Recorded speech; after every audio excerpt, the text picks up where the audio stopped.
तो हेलो दोस्तों, स्वागत है आपका आज के हमारे एक नए वीडियो के अंदर। आज के इस वीडियो में हम आपके चैप्टर नंबर 5 उषा जो कि लिखित है शमशेर बहादुर के द्वारा उसकी फुल एक्सप्लेनेशन करने वाले हैं।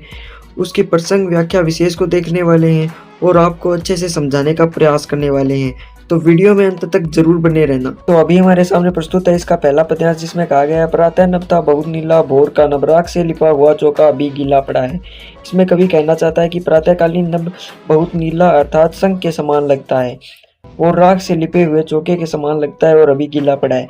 बहुत काली सील जरा से लाल केसर से की जैसे धुल गई हो, स्लेट पर या लाल खड़िया चाक मल दी हो किसी ने।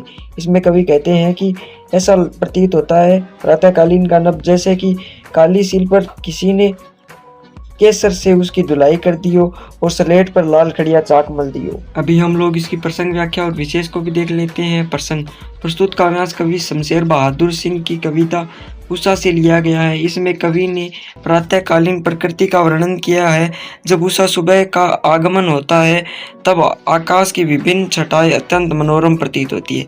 व्याख्या प्रातःकालीन वातावरण का चित्रण करते हुए कवि कहता है कि प्रातःकाल होते ही आकाश का रंग नीले शंख के समान गहरा नीला हो गया, अर्थात शंख की तरह नीला निर्मल एवं मनोरम बन गया।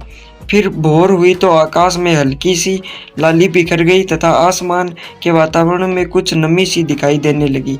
कवि कहता है कि उस समय आकाश ऐसा लग रहा था कि मानो राख से लिपा हुआ चौका हो, अभी अभी लीपने से कुछ गीला है। आशय यह है कि भोर का दृश्य कुछ काले और लाल रंग के मिश्रण से अति मनोरम लगने लगा।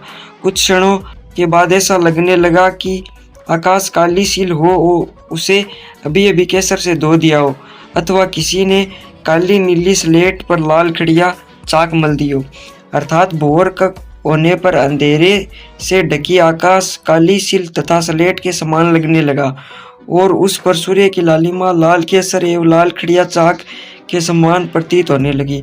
इससे प्रातः काल का आकाशीय परिवेश अति सुरम्य आकर्षक बन गया। विशेष कवि ने भोर का चित्रण सरल सुबोध एवं लघु आकार में किया है। भाषा तत्सम तद्भव एवं अंग्रेजी हिंदी मिश्रित है। उपमा उत्प्रेक्षा अलंकारों का प्रयोग प्रस्तुत है। आगे के पद्यांश में कवि कहते हैं नील जल में या किसी की गोर झिलमिलते है जैसे हिल रही हो और जादू टूटता है इस उषा का अब सूर्योदय हो रहा है।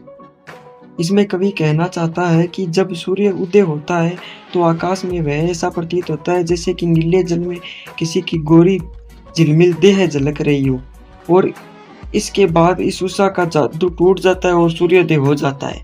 तो अभी हम लोग देख लेते हैं इसकी प्रसंग व्याख्या और विशेष। प्रसंग प्रस्तुत काव्यांश कवि शमशेर बहादुर सिंह की कविता उषा से लिया गया है। सूर्योदय से पहले पल पल बदलता प्रकृति का सुंदर रूप से वर्णन किया गया है। व्याख्या कवि सूर्योदय से पहले आकाश में पल पल परिवर्तित होते हुए सुरम्य वातावरण का चित्रण करते हुए बताते हैं कि प्रातः जब नीले वर्ण के आकाश में सूर्य की चमकती हुई श्वेत आभा दिखाई देने लगती है तो ऐसा लगता है जैसे नील जल में किसी सुंदरी की गोरी देह झिलमिल कर रही हो। प्रातः नमी एवं मंद हवा के कारण सूर्य की किरणें हिलती हुई नायिका के समान लगती है।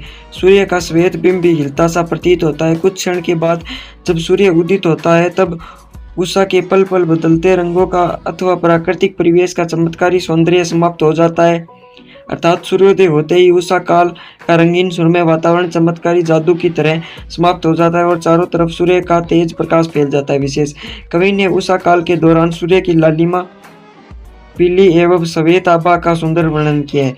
भाषा भावानुरूप सरल सुबोध उत्प्रेक्षा अलंकार का प्रयोग हुआ है।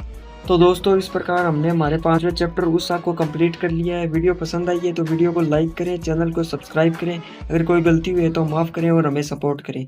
धन्यवाद।